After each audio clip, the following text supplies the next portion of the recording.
Hi friends, it's Liz here. Thanks so much for joining me today. So today's video is going to be hopefully super quick.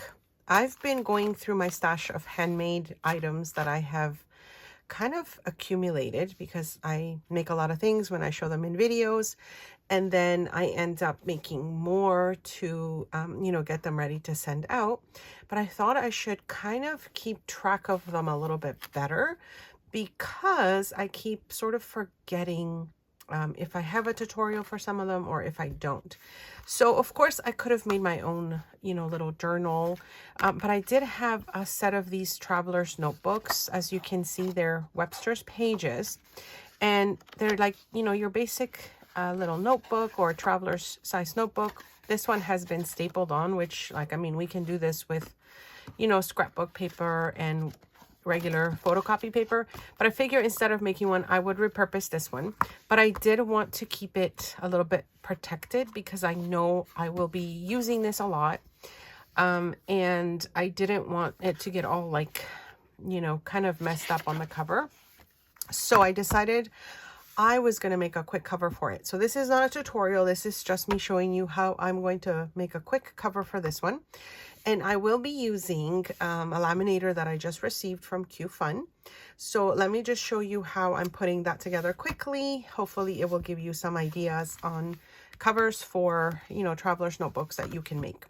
And then of course I'll have everything linked in the video description if you wanted to try out a laminator yourself if you don't have one. So let me show you what I got.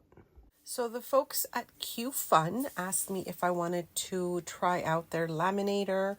Of course I said yes, because I've been actually thinking about doing some projects that include laminating, and they sent me the white one, and these are the details on it. I am not a person that uses a laminator, you guys, so for me this was kind of like the first time really trying one out, and it actually is really fun and easy to use. So they do have an Amazon link for you, and I will link that below. It comes with laminating sheets, and I will show you those in a little bit. So this is what it looks like.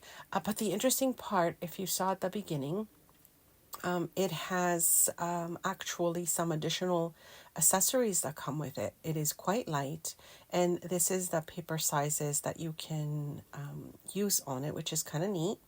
So the laminating sheets, as I said, they kind of come with the laminator, and there's 3 of each size. So I will show you those in a little bit. And as I said, I will have a link to this laminator through their Amazon shop in the video description. So the first thing that I'm excited about is it comes with its own little cutter. So, you can cut your laminating sheets. This one comes with a couple of these binder rings. I guess if I wanted to make something that I could use that for, which also is kind of a good idea because they also included the paper punch. But this is a corner rounder. And I know I've heard many people say that when you laminate something, if it has sharp edges, it can actually cut you. So it's great that they include that. And this is the little paper punch, I guess, to use. And also they include an extra blade, which is great. So this is the little paper punch if I wanted to use those little binder rings with it. I'm not sure if any of you use your laminator. If you do, what is your favorite way to use it? What is your most used item that you make with it? Leave a comment below, and maybe it could help some of us out to get some more ideas on what to use these for. I know a lot of people use them to make or to laminate bookmarks. That's one of the things that I have seen the most. But as I said, I kind of wanted to make a cover for my little traveler's notebook to keep it protected. So that is what I'm going to do. So let me show you the laminating sheets that it comes with. Of course, it has the instructions in there as well, which, guys, I was so excited to use this. I didn't even bother reading the instructions, and I really should have, because it has a cold setting and it has a hot setting, and I have no idea what the difference is. So I'm just going to use it and see what happens. So they have 3 of each size, and I will put the sizes in the video description so that you know. And I believe these are like the almost 8.5 by 11 paper or laminating sizes, which I'll probably be using that one. And then they include a really large one. So yeah, this one's about 12 and almost 9. So yeah, so it fits an 8.5 by 11 sheet of paper for sure. And then, as I said, they have the largest size as well. And that one is just really big. So I think this one might be good maybe if I cut it up. Or maybe it's perfect for like laminating a poster. So that also would be cool. And I do happen to have some large items that I could also laminate. All right, so let me turn this baby on and we can make our little cover as I wanted to make it. So I've just plugged it in. I've left it, I've just, pushed the button that you see there blinking. And what I've done is I've just printed a 8.5 by 11 sheet of paper. It's a print that I really like from Making and Creating with Digital Collage Club. And that's the one that I'm going to laminate.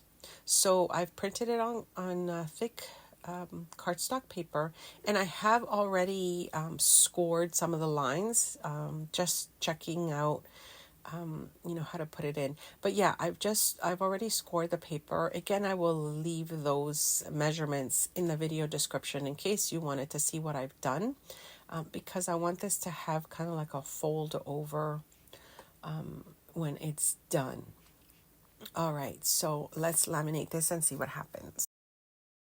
I am not really sure about the measurements of how thick I'm supposed to be selecting it here, but I think this is probably the smaller number that I should be using. And I do know that you put it in with the side that is already closed, so not the open side, but the side that's already closed.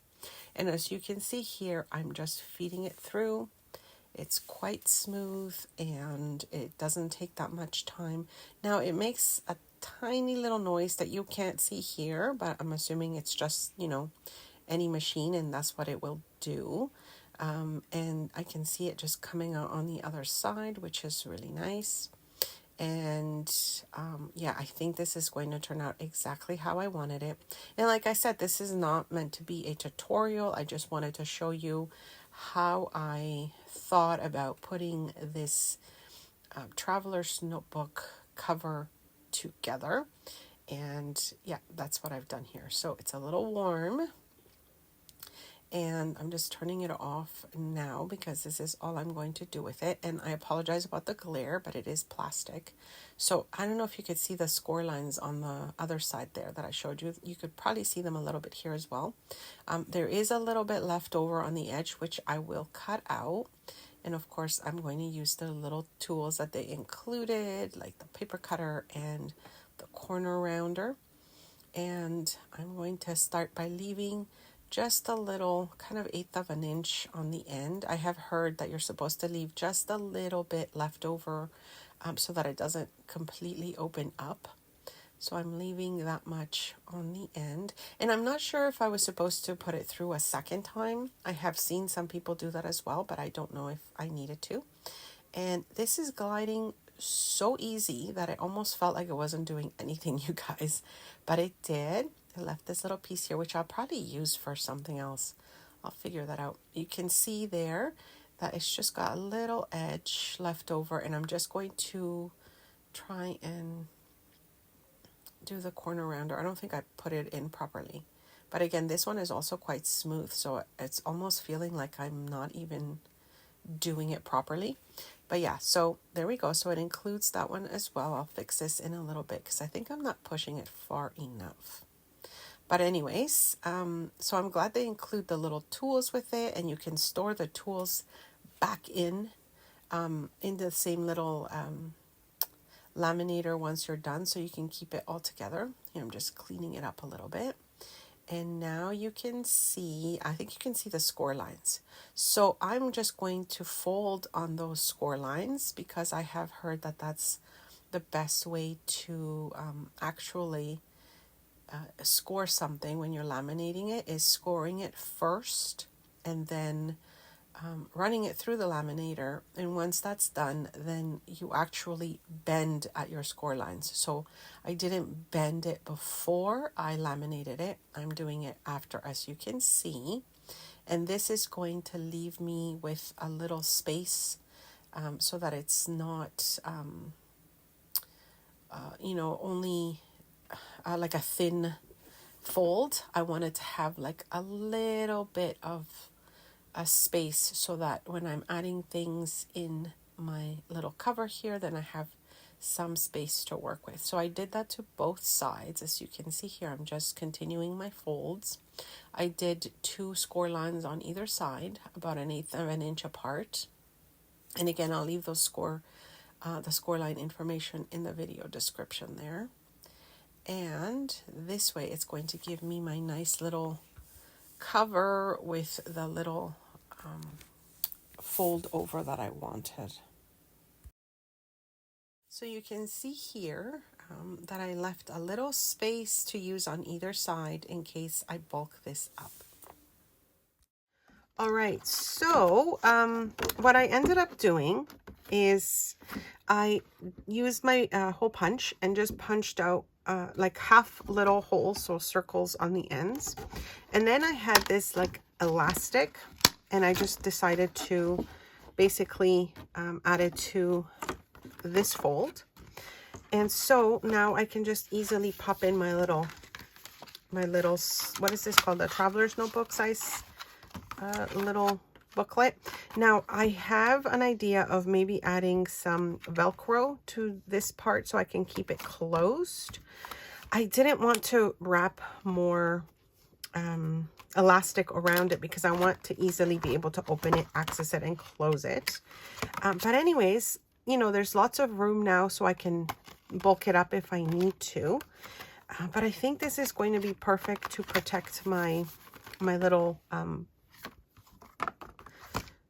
book here. However, once I'm done with it, then I can just replace it with another one, and then I can keep that one protected.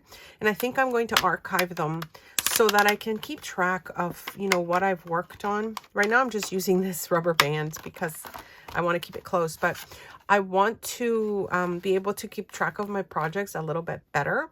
I like to go back on my videos, the date that I did. If I did a tutorial, then at least I'll know what the tutorial was. And hopefully it will help me keep track of all the many projects I have been working on. Anyways, hopefully this gives you some ideas. I will have the Laminator linked in the video description. Questions, comments, leave them below, and I'll see you next time. Thanks so much for stopping by.